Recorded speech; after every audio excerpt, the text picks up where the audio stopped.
Hey guys, me and team here. I'm bringing you a Zerg versus Protoss matchup. I'll be the blue Zerg, and my opponent will be the red Protoss. Noob is noob.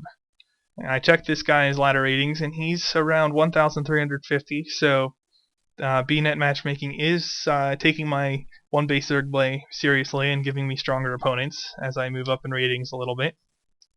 As of this game, I'm around a like 1190 rating, so doing pretty well with that.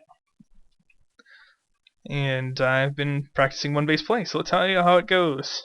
I'm going to go my opening I've been going pretty much all the time lately, which is 14 pull and then gas. And so I'll be watching the Protoss's actions for you guys because you kind of know my opening if you've been following my videos by now. Plus, it's really standard Zerg fare, so there's nothing surprising there. And sometimes my opponents do something novel, so it's worth watching them.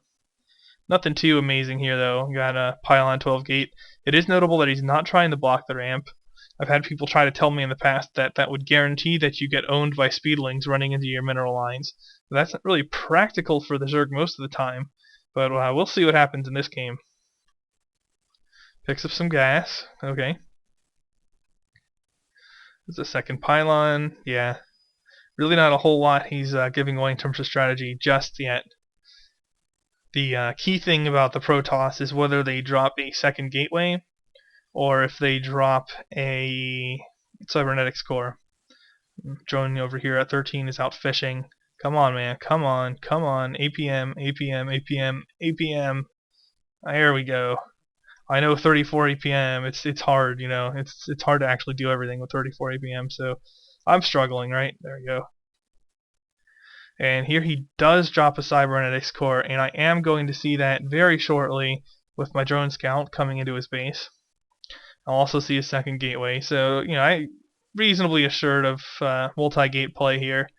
It was almost a requirement since he didn't wall off. Because if he went like one gate and went starport, I really would do a ling run by. But most Protoss don't do that in Diamond, so especially in the upper middle Diamond where I reside currently. He'll pick up a pylon, okay, he's picking up his gas now. Warp gates, and not too much early pressure. Meanwhile, over here, I've gone tech. I really don't have much units, but I just saw that he didn't either, so I took the opportunity to drone up. And actually, my opponent, yeah, okay, we're about similar on the worker count now. I usually don't go more than 22 to 24 drones for Zerg, just because the minerals, you're always ahead on minerals because you're always locked by gas, which is actually a current problem. I'll pick up Zergling speed. After seeing what he was doing, I thought I might try out a Zergling Baneling against Protoss. If they don't secure an expansion, it's hard for them to bankroll Colossi in any reasonable numbers. So that really cuts into one of the main counters to Zerglings, probably the counter to Zerglings. Inject, inject, there we go. Okay. So Protoss Scout will see the 2 Evo chamber. He's probably thinking noob. And that's kind of true. I'm a noob, so there you go. But yeah, I mean, out of these units, the only ones that are especially great against Zerglings are Zealots. Stalkers, not so much. They're kind of actually countered by Zerglings. And Sentries with Force Field kind of counter Zerglings, but if Zerglings get around, they don't have very great DPS against Zerglings. And, well, they don't have a lot of health either, so they kind of get torn up if you get near them. Protoss is working on his destructible debris, but also securing his expansion towards me. It's a very interesting play from our Protoss buddy. And since I went relatively fast tier 2, I was able to grab a Overseer once I felt confident in my upgrade work, and also picking up a Baneling nest. So there you go. Just in case I need Banelings. So I scout that he's picked off the rocks and run away. And here I see this and I kind of smile because this is right smack in the open. It's going to be hard for the Protoss to defend this. So really, I'm just going to let it finish and run down there and hit it. Especially after seeing his army. I'm like, you know what? If he tries to do anything serious, I can probably surround some of these units. I do screw up and lose my Overseer. That wasn't too brilliant. But yeah, 50 lings to, not even 15 gateway units. So he's obviously going to try to be macroing up here. or you'd think he would. Actually, he's just massing pylons at the moment. So okay. Oh, he built a lot of gateways, anticipating extra money, and I'm just like, no, no money for you. He actually chooses not to come out on me. I guess he wanted to play the ramp. He thought I was going to push in, but I didn't. I just ran away. Like, you know what? If he's not able to expand, or if I destroy an expansion, that'll set him back 400 minerals. I was thinking he had oversaturated himself. Apparently that's not the case. So I'm just going to hide back here. But now he has to pay another 400 minerals to set down another nexus. And he still doesn't have any extra gas income, so it's still going to be difficult for him to bankroll any number of colossi without cutting into his gateway units. So this is just a timing issue for the Zerg versus Protoss matchup in terms of the expansions. But I am ahead right now just because I killed his gateway. So units lost advantage. Now here's something interesting. I wonder if my production will show it. Yes, pneumatized carapace. I'm also getting my level 2 upgrades because I love upgrades these days. And here we go, ventral sacks. That should be a little bit of a giveaway, perhaps, because I figured he would be expanding there.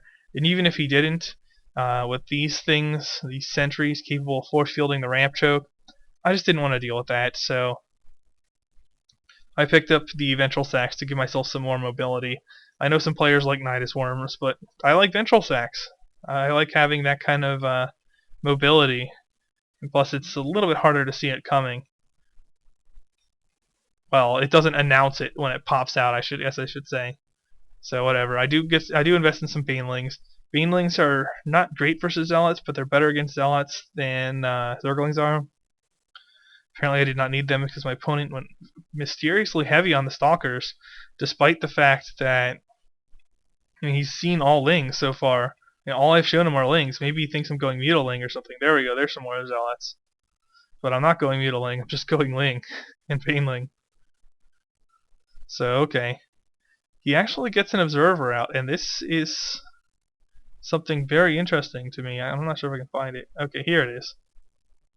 I didn't know he had this, but notice that as I'm loading my units, he's going off to the side somewhere. He was checking for an expansion, which is very typical Zerg play. So I kind of anti-metagamed him here. And now he's going to pull back into my main and see the beautiful evolution chambers, but also not a whole lot else. Maybe he still thinks I'm camping over here. He does. It doesn't take him too long to notice this. Yeah, but I do get to manage to kill some probes, and even now, income.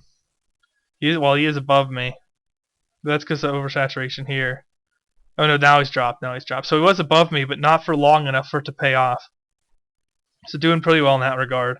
And now let's watch something interesting. Here I'll pause it, because this is very interesting to me anyway. I have 86 lings and 15 banelings, so I'm at 88 for my opponent, 77 for me. So by all means, I'm actually weaker here in terms of supply than my Protoss opponent. But here's the deception right there. Got claws and ground carapace at level 2. So let's see what happens in this battle. And I am actually stuck in a bad position, a ramp choke. And my Protoss here is causing me a lot of trouble. Now the baneling explosions are splashing onto the zealots, so that's helping me out a little bit. It's doing more damage than it might have otherwise if I was using just lings. And yeah, now he's blocking himself out. He picks up a Colossus, and I don't know where it is yet, actually. But I do order my other lings to come around, so while this fighting is going on here, I have another set of lings coming in here, and oh man, that's not good at all. He wasn't paying attention to his Colossus, and he loses it right there. Meanwhile, these lings are still actually doing better than I expected, thanks to their upgrades. The Stalkers really aren't doing much damage to them. And so even though we were stuck behind force fields for so long, they just got eviscerated. I mean, I still have some forces left over from here. Not many, but considering I was under in supply, that's pretty surprising. So now I'm way ahead on units lost, over 3,000, and I'm beating on this guy's buildings already. I'm in his probe line, killing his probes. Got some banelings coming in, just blasting the probes to nothingness. And with their upgrades, they actually do take out probes pretty easily. And Protoss rage quits on me, so there you go. Lings and banelings in Zerg versus Protoss. Not something I expected to work, but just because I was able to keep his expos down, I was really able to shut the door on his producing any meaningful amount of colossi, or really benefiting much from his expansions. So that will be a good game. I'll see you guys in the next video. Me and team signing off.